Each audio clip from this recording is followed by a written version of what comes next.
Julukan mertua idaman kiranya tengah melekat dalam diri penyanyi cantik bernama Raden Ayu Dewi Pujiati atau yang akrab disapa Dewi Yull.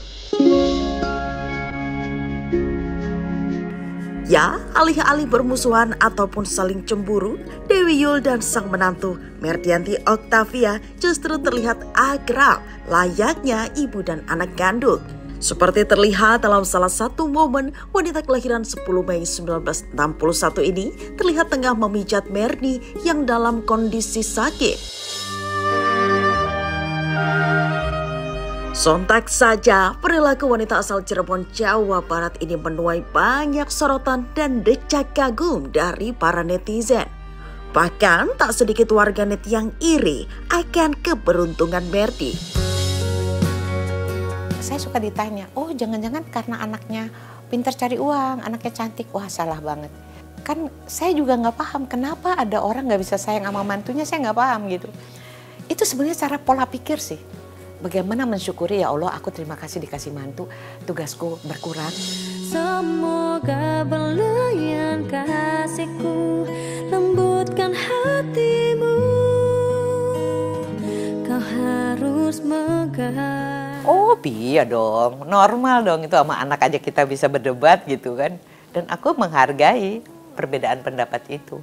Bukannya sering tapi pernah lah ada hal-hal yang misalnya dia kerja terlalu keras, aku bilang apa yang dicari, oh nanti marah mukanya bete gitu kan. Dia kan hobinya kerja kayak aku dulu, jadi aku ngeliat cerminanku gitu. Di balik nikmat yang diberikan sang pencipta dengan hadirnya sosok menantu yang baik, Dewi Yull sempat berada dalam keterpurukan saat mengetahui kedua anaknya, Panji Surya dan Giska Putri, menyandang disabilitas dengan kondisi tuli dan bisu.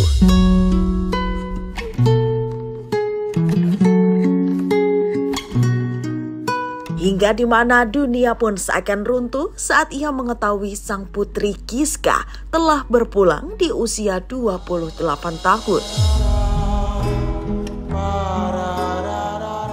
Surya itu bilang bahwa dia merasa ketulian dia adalah kelebihannya.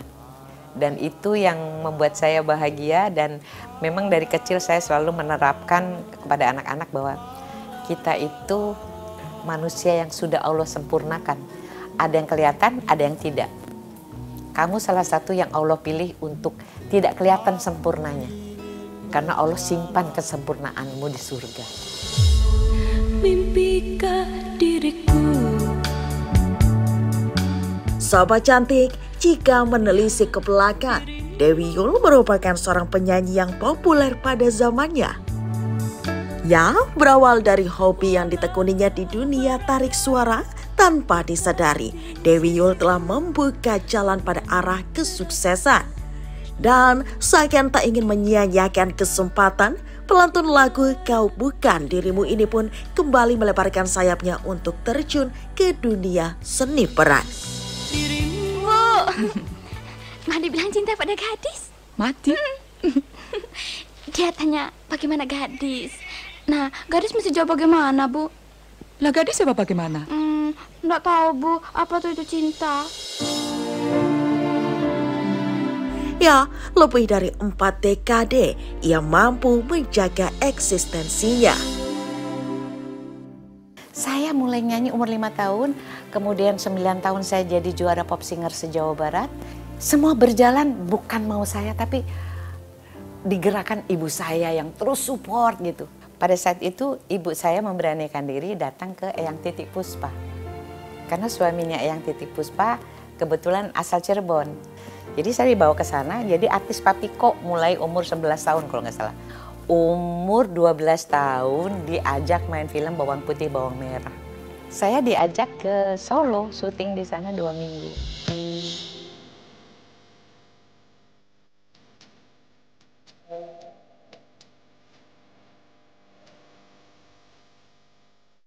Assalamualaikum, sahabat cantik. Saya Dewi Yull ingin berbagi cerita album pertama saya tahun 78. Judulnya Kisah Seorang Gadis. Kisah seorang gadis ditinggal tanggal kekasihnya. Dan mulai ke tahun 95-96 saya menyanyikan lagu duet bersama Bruri dan mendapatkan penghargaan dari AMI Award sebagai penyanyi terbaik juga dengan lagu apa ya? Ingatkah kau pada diriku yang rindu padamu. Nah, satu lagi pengalaman yang tidak akan pernah saya lupakan sebagai penyanyi. Saya pernah menghibur di Baghdad, Irak untuk Expo Baghdad, dan itu sangat membahagiakan meskipun setelah acara kita dengar di jalan sebelah ada bom mobil sedang meledak. Tapi saya yakin kalau belum waktunya, dimanapun kita berada Allah akan selalu melindungi. Alhamdulillah ya Allah, terima kasih. Hai sahabat cantik, aku mau kasih tahu baju-baju yang bersejarah yang masih tetap aku simpan dan aku pakai. Kita lihat ya. Nah, salah satunya ini. Ini baju tahun 95, hadiah dari Bunda Tutut Soeharto. Terima kasih Bunda.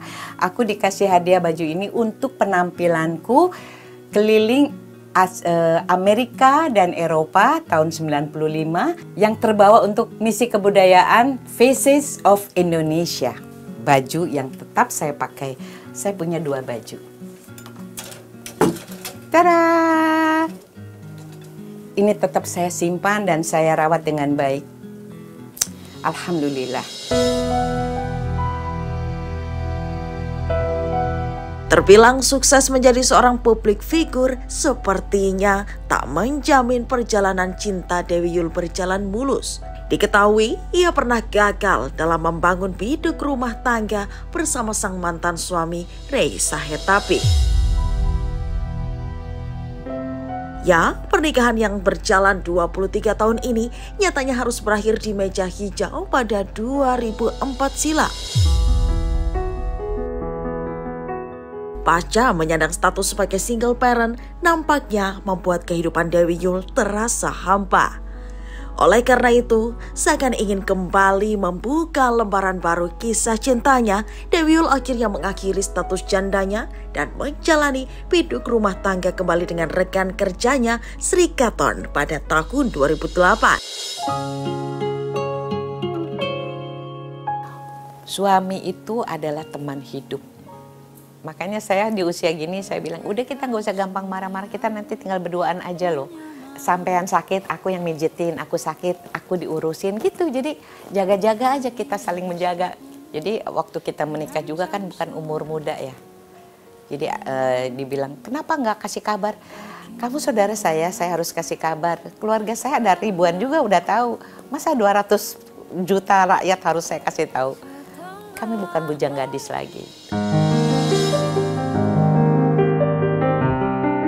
Dalam pasang surut kehidupan, Dewi Yull menyadari akan kebesaran Allah Subhanahu wa Ta'ala dalam setiap langkah hidupnya, hingga ia tersadar akan kewajibannya dan memutuskan untuk menutup aurat dengan mengenakan hijab. Meski banyaknya tanya dari kerabat dan juga keluarga akan keputusan tersebut, namun ia mampu membuktikan pilihannya dan tetap beristiqomah.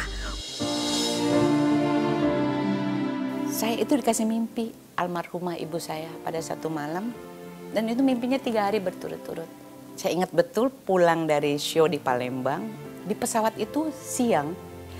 Itu di dalam pesawat saya udah mimpi. Malamnya saya mimpi, di pesawat saya mimpi lagi. Saya udah jadi jenazah, disuruh menghadap ke kiblat. Saya takut banget tuh. Pas saya bangun, siang hari di pesawat gitu. Saya merenung, ini aneh nih mimpinya. Udah, malam berikutnya saya mimpi lagi. Saya udah dipanggul pakai keranda tuh. Sampai saya ditegur sama ayahnya anak-anak. Kok makin rajin sholat, kok makin gelisah? Saya bilang saya nggak tahu, ini ada sesuatu yang mungkin belum saya lakukan atau saya sempurnakan gitu. Saya juga nggak tahu gitu. Jadi tanpa sengaja saya mau ada event, saya pakai selendang. Karena saya nggak pernah tutup, ini saya ikat. Kalau kadang karena rambut saya panjang saya konde. Saya kasih selendang gitu. Kok adem banget? Jangan-jangan ini jawabannya.